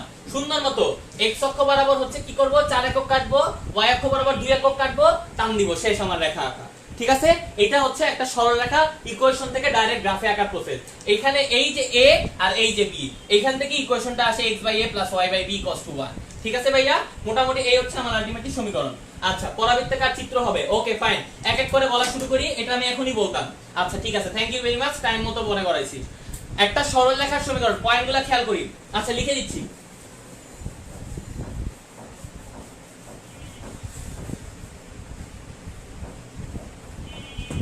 বলতেছি ভাইয়া, সরলরেখার সমীকরণ হচ্ছে y mx c, পরাবৃত্তের সমীকরণ হচ্ছে y² 4ax অথবা x² 4ay, এটা হচ্ছে পরাবৃত্ত। উপবৃত্তের সমীকরণ হচ্ছে x² a² y² b² 1। অধিবৃত্তের সমীকরণ x² a² y² b² 1। বৃত্তের সমীকরণ হচ্ছে x - h এর whole square plus y - k এর হোল, আচ্ছা জেনারেল ইকুয়েশন লিখি, x² y square plus 2gx plus 2fy plus c equals to 0। এটা হচ্ছে আমার, আবার বলে দিচ্ছি, এটা হচ্ছে সরলরেখা, এটা হচ্ছে পরাবৃত্ত, এটা হচ্ছে উপবৃত্ত, এটা হচ্ছে অধিবৃত্ত, এটা হচ্ছে বৃত্ত। পাঁচটা কনিক, এই হচ্ছে পাঁচটা কনিক। পাঁচটা কনিকে আমরা আলটিমেটলি এই পাঁচটা কনিকে আমরা ইন্টারে শিখবো, কোনো প্যারা নাই। ইন্টারে আমরা একটা ডিটেইলস শিখবো, ম্যাথ করব প্রচুর, প্যারাই নেই। আমরা জাস্ট বেসিকটা জেনে রাখি। সরলরেখার সমীকরণ হবে একদম সাধারণ সমীকরণ, যেখানে x এবং y দুইটা শর্ত মেইনটেইন করবে। প্রথমত x এবং y এর উপর কোনো পাওয়ার থাকবে না। কি থাকবে না? কোনো পাওয়ার থাকবে না। খেয়াল করি ভাইয়া, ঠিক আছে, একটু ভালোমতো বুঝার ট্রাই করি। x এবং y এর উপরে কোনো পাওয়ার থাকবে না। সেকেন্ড কনসেপ্ট হচ্ছে x এবং y একসাথে থাকবে না, মানে x y আকারে থাকবে না। কয়টা কন্ডিশন বলছি? দুইটা কন্ডিশন বলছি। x এবং y এর উপরে কোনো পাওয়ার থাকবে না। সেকেন্ড কন্ডিশন বলছি x আর y একসাথে থাকবে না। ক্লিয়ার? এটা হচ্ছে সরলরেখার শর্ত। শর্তগুলো মাথায় রাখি, ভালো বলো। আমি আরেকবার বলতেছি, সরলরেখা হওয়ার কন্ডিশন হচ্ছে সমীকরণে x এবং y কখনো পাওয়ার বিশিষ্ট হবে না, x ও y এর উপরে কোনো পাওয়ার থাকবে না। আরেকটা শর্ত কি? x আর y একসাথে থাকবে না, মানে x y আকারে থাকবে না। Okay fine. Second condition, y square equals to 4x x square equals to 4y, এটা হচ্ছে পরাবৃত্তের সমীকরণ। তার মানে হচ্ছে x এবং y দুইটার যে কোনো একটার উপর পাওয়ার থাকবে এবং সেটা হবে স্কয়ার। আবার বলতেছি, x এবং y যে কোনো একটার উপর পাওয়ার থাকবে সেটা হবে স্কয়ার, অপরটার সাথে কোনো x কোনো y কিচ্ছু থাকবে না। আবার বলি, কি বলতেছি? x এবং y এর দুইটার মধ্যে যে কোনো একটার উপর পাওয়ার থাকবে আর একটা সিঙ্গেল থাকবে। এভাবে মনে রাখি, x এবং y এর যে কোনো একটার উপর পাওয়ার থাকবে আর একটা সিঙ্গেল থাকবে। তার মানে এক্স ওয়াই একসাথে বসবে না। ক্লিয়ার? এক্স ওয়াই একসাথে বসবে না, কেয়ারফুল অ্যাবাউট দ্যাট। ওকে, আচ্ছা ঠিক আছে। তো এটা হচ্ছে আবার পরাবৃত্তের শর্ত, এক্স এবং ওয়াই যে কোনো একটার উপর পাওয়ার থাকবে এবং অপরটা সিঙ্গেল থাকবে। ওকে, আচ্ছা ঠিক আছে, এই হচ্ছে পরাবৃত্ত। উপবৃত্তের সমীকরণ, উপবৃত্তের সমীকরণ হচ্ছে এক্স স্কয়ার এবং ওয়াই স্কয়ারের মাঝখানে অলওয়েজ প্লাস চিহ্ন থাকবে। এক্স স্কয়ার এবং ওয়াই স্কয়ারের মাঝখানে প্লাস চিহ্ন থাকবে, আর অধিবৃত্তের ক্ষেত্রে মাইনাস চিহ্ন থাকবে। বৃত্ত, উপবৃত্ত, অধিবৃত্ত তিনটা একসাথে চিহ্নের উপায় বলে দিচ্ছি, খেয়াল করি ভাইয়া। আচ্ছা ঠিক আছে, চিত্র আঁকি। এটা হচ্ছে আমার সরল রেখা। এই পরাবৃত্ত হচ্ছে দেখতে এইরকম, এরকম একটা আছে, এইরকম একটা আছে, দুইটা পরাবৃত্ত আছে। এটা কি আমার উপবৃত্ত? উপবৃত্ত দেখতে হচ্ছে মোটামুটি এইরকম। অধিবৃত্ত দেখতে হচ্ছে আলটিমেটলি এইরকম, এরকম একটা আছে, এইরকম একটা আছে, এগুলো হচ্ছে অধিবৃত্ত। বৃত্ত দেখতে হচ্ছে মোটামুটি এইরকম। এই হচ্ছে আমার পাঁচটা জিনিস।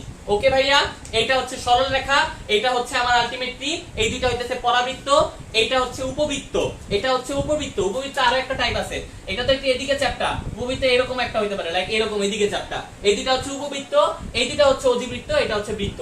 সরল রেখা এবং বৃত্ত হচ্ছে সবচেয়ে সিম্পল, কোনো ভেজাল নাই। বাট পরাবৃত্ত, উপবৃত্ত, অধিবৃত্তের ক্ষেত্রে ভেজাল আছে, অক্ষ চেঞ্জ হয়। লাইক হচ্ছে এক্স অক্ষের সমান্তরাল হইতে পারে, ওয়াই অক্ষের সমান্তরাল হইতে পারে।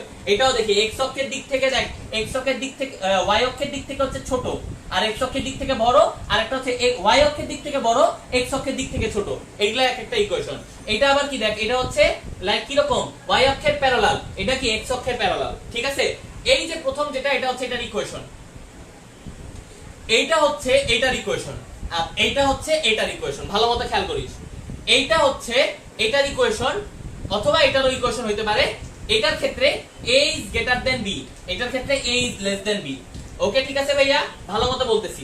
এটার ক্ষেত্রে মানে অধিবৃত্তের ক্ষেত্রে সেম কন্ডিশন, দুইটা ইকুয়েশন হইতে পারে। এটার ক্ষেত্রে a is greater than b, এটার ক্ষেত্রে a is less than b। ওকে, এই হচ্ছে আমার হিসাব। বৃত্তের ক্ষেত্রে মোটামুটি এইটাই, বৃত্তের ক্ষেত্রে এটা হচ্ছে মাইনাস জি, মাইনাস এফ হচ্ছে কেন্দ্র, ব্যাসার্ধ হচ্ছে আর। তো এগুলো এত ডিটেইলস জানা লাগবে না, আমরা যেটা বোঝা লাগবে সেটা আমি আবার বলতেছি কন্ডিশনগুলো প্রথম থেকে। y = mx + c সরলরেখার ইকুয়েশন কি রকম দেখতে চিনবো একবার বলি। সরলরেখা চিনবো হচ্ছে, যদি সরলরেখার কোন একটা সমীকরণ যদি সরলরেখা হয়, হইতে হবে কি রকম, সমীকরণে x y এর উপর কোনো পাওয়ার থাকবে না, আর কি হবে, আর হচ্ছে x y পাশাপাশি থাকবে না, একসাথে থাকবে না। আর পরাবৃত্তের ক্ষেত্রে কি হবে বলতে ভাইয়া, পরাবৃত্তের ক্ষেত্রে x এবং y যে কোনো একটার উপর পাওয়ার থাকবে আর একটা সিঙ্গেল থাকবে। ওকে, কখনো একসাথে থাকবে না। উপবৃত্ত, অধিবৃত্ত, বৃত্ত তিনটার ক্ষেত্রে কি হবে, উপবৃত্ত এবং অধিবৃত্তের ক্ষেত্রে x স্কয়ার আর y স্কয়ারের সহগ সেম হবে না, সহগ সেম হবে না। x স্কয়ার y স্কয়ারের সহগ সেম হবে না। মাঝখানে প্লাস থাকলে উপবৃত্ত, মাঝখানে মাইনাস থাকলে অধিবৃত্ত। ওকে, যদি দুইটারই সহগ সেম হয় সেই ক্ষেত্রে বৃত্ত। কি কি বলতেছে আমি আবার বলি, উপবৃত্ত, অধিবৃত্ত আর বৃত্ত তিনটার ক্ষেত্রে প্রথম উপবৃত্ত, অধিবৃত্তের ক্ষেত্রে x স্কয়ার আর y স্কয়ারের সহগ সেম না, বৃত্তের ক্ষেত্রে x স্কয়ার y স্কয়ারের সহগ সেম হইতে হবে। আবার বলতেছি, উপবৃত্ত, অধিবৃত্তের ক্ষেত্রে x স্কয়ার y স্কয়ারের সহগ সেম না, বৃত্তের ক্ষেত্রে x স্কয়ার আর y স্কয়ারের সহগ সেম হইতে হবে। উপবৃত্তের মধ্যে সহগ সেম না এবং মাঝখানে প্লাস, অধিবৃত্তের ক্ষেত্রে সহগ সেম না এবং মাঝখানে মাইনাস। পুরা মুখস্থ করাই দিচ্ছি, তারপরে যদি প্রবলেম হয় আমার আর কিছু করার নেই ভাইয়া, সুন্দর করে বলছি। আর কোনো কিছুতে প্রবলেম আছে ভাইয়া এইখানে রিলেটেড কোনো টপিকের প্রবলেম থাকলে বলতে পারিস। এটা গেল আমাদের স্থানাঙ্ক জ্যামিতি। ভেক্টর থেকে নরমালি তেমন কিছু লাগবে না, ভেক্টর থেকে নরমালি ওরকম কিছু লাগবে না, ডিরেকশন বুঝলেই হবে। আমরা যে কোনো কিছু ডিরেকশন, ত্রিভুজ সূত্রটা খুব ভালো মতো বুঝতে পারলেই হবে। ত্রিভুজ সূত্র আমি একবার একটু অবস্থান ভেক্টরের থিওরিটা মনে করাই দিই, তাহলে হবে। ভাইয়া এটা আমি মুছে দিচ্ছি, এটা কি আর কারো লাগবে কিনা আমি জানি না, এটা আমি মুছে দিলাম। ঠিক আছে, মুছে দিলাম, থ্যাংক ইউ, মুছে দিলাম।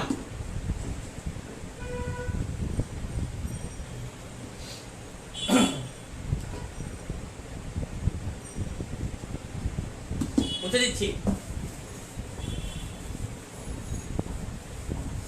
খেয়াল করি ভাইয়া, জাস্ট এইটাই মনে রাখবো। সাপোজ এটা হচ্ছে আমার একটা ত্রিভুজ ও এ বি, যে কোনো একটা বাহু এ বি, এদিকে হচ্ছে এবি ভেক্টর, এদিকে হচ্ছে ওএ ভেক্টর, এদিকে হচ্ছে ওবি ভেক্টর। আচ্ছা ঠিক আছে, ওএ ভেক্টর, ওবি ভেক্টর এবং এবি ভেক্টর।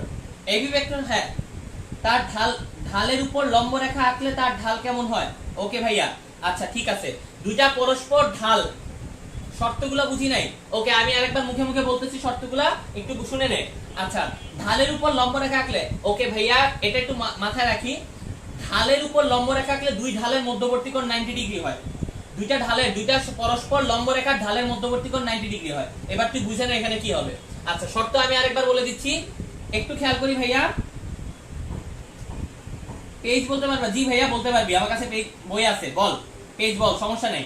আচ্ছা শর্ত বলে দিচ্ছি, x এবং সরলরেখার ক্ষেত্রে x আর y এর মানে পাওয়ার হচ্ছে গিয়ে 1 হবে, মানে কোনো এক্সট্রা পাওয়ার থাকবে না, x y একসাথে থাকবে না।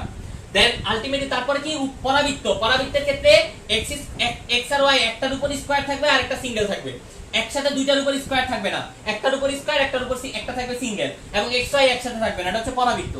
উপবৃত্ত, অধিবৃত্ত, বৃত্ত তিনটার ক্ষেত্রে কি হবে ভাইয়া? তিনটার মধ্যে উপবৃত্ত অধিবৃত্তের ক্ষেত্রে x স্কয়ার এবং y স্কয়ার দুইটার উপরই পাওয়ার থাকবে, x এবং y দুইটার উপরই পাওয়ার থাকবে।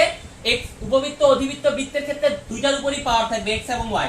পাওয়ার থাকার পরে আলটিমেটলি কি হবে? একটার ক্ষেত্রে x স্কয়ার এবং y স্কয়ার, মানে এইটার ক্ষেত্রে হচ্ছে মানে বৃত্তের ক্ষেত্রে x স্কয়ার এবং y স্কয়ারের সহগ হচ্ছে গিয়ে সেম থাকবে, আর উপবৃত্তের ক্ষেত্রে আর অধিবৃত্তের ক্ষেত্রে সেম থাকবে না। উপবৃত্তের ক্ষেত্রে মাঝখানে প্লাস হবে, অধিবৃত্তের ক্ষেত্রে মাঝখানে মাইনাস হবে। এই হচ্ছে কন্ডিশন। ওকে, এখন দেখ এটা হচ্ছে একটা ভেক্টর, ভেক্টরের মধ্যে দেখ আলটিমেটলি দেখ কি হচ্ছে। তাইলে আমি এখান থেকে বলতে পারি OA vector plus AB vector equals to OB vector. এটা আমাকে বলে ভেক্টরের ত্রিভুজ সূত্র, ট্রায়াঙ্গেল ল। এখান থেকে আমি বলতে পারি AB vector equals to OB vector minus OA vector. এই জায়গাতে ওটা হচ্ছে আমার অরিজিন বা মূল বিন্দু, এই ওটা হচ্ছে আমরা অরিজিন বা মূল বিন্দু। মূল বিন্দু সাপেক্ষে অবস্থান ভেক্টর, মূল বিন্দু সাপেক্ষে অবস্থান ভেক্টর কি হবে?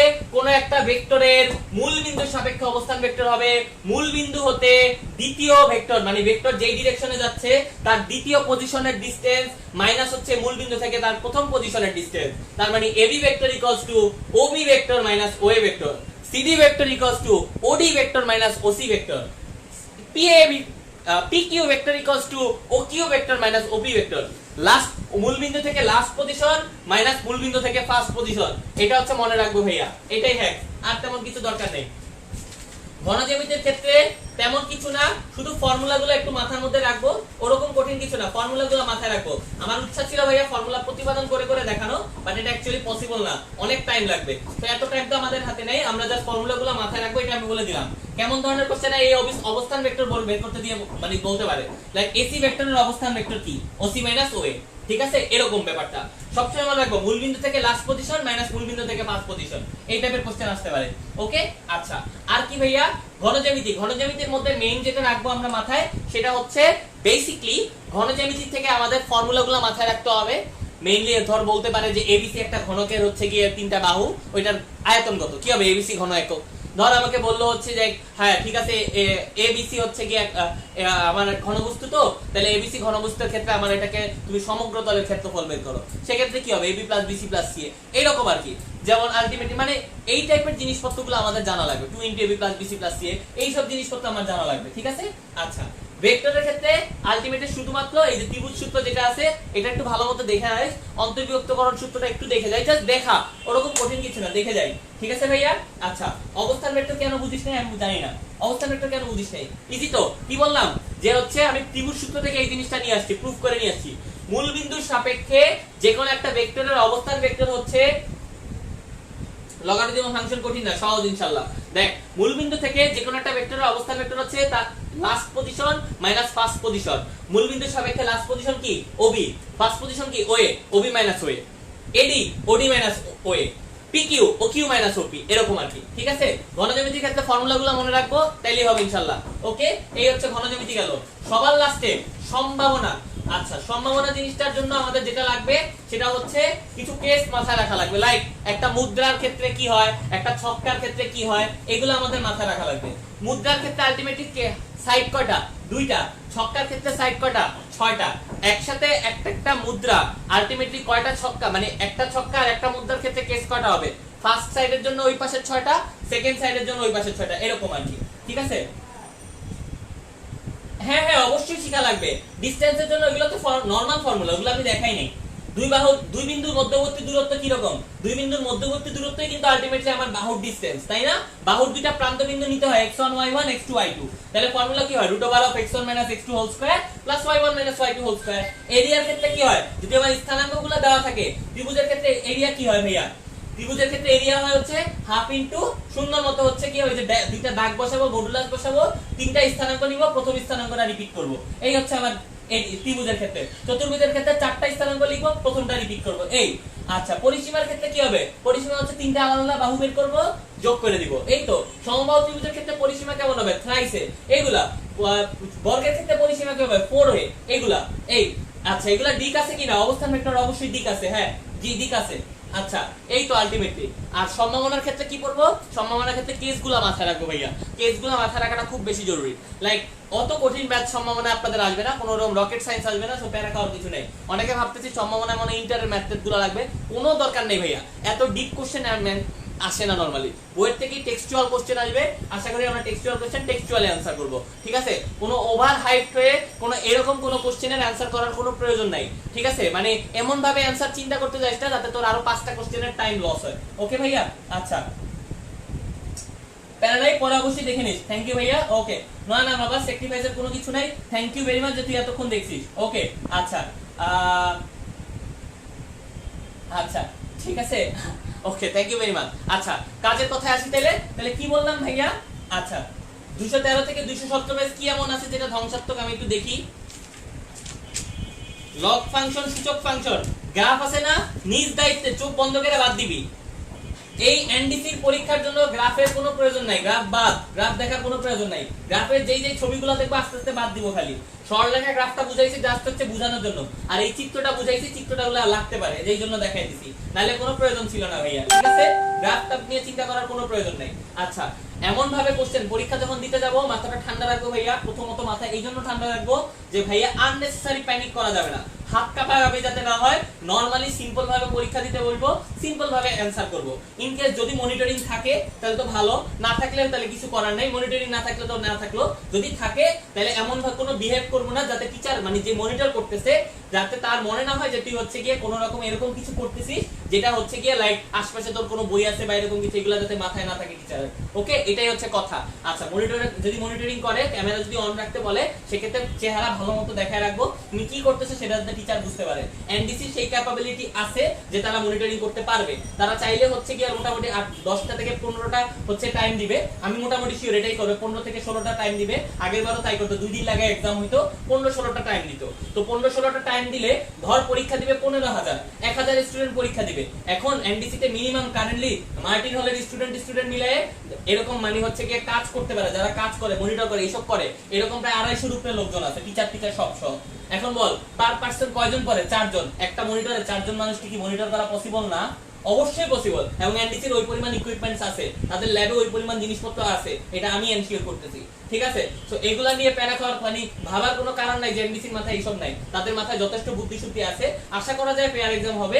তবে দুঃখ একটাই, হয়তো এক্সামে প্রপার অ্যাটেন্ডেন্সটা আমরা পাবো না। নরমালি লাইক আগের বছর যখন 18,000 20,000 পরীক্ষা হতো, এবার হয়তো 15,000 14,000 এরকম কিছু একটা হবে। এবং গ্রাম অঞ্চলে কিছু ভালো ভালো স্টুডেন্ট হয়তো পরীক্ষা দিতে পারবে না, এটা মানে আন্দাজ করতে পারি, ঠিক আছে ভাইয়া? অনলাইনে এক্সাম, সো অনলাইন এক্সাম সবাই হয়তো এরকম অ্যাটেন্ড করতে পারবে না, এটা বেলা। বাট আমি মোটামুটি প্রিটি মাচ শিওর যে পরীক্ষা ফেয়ার হবে ইনশাআল্লাহ, ঠিক আছে? এটা হচ্ছে আমাদের কথা।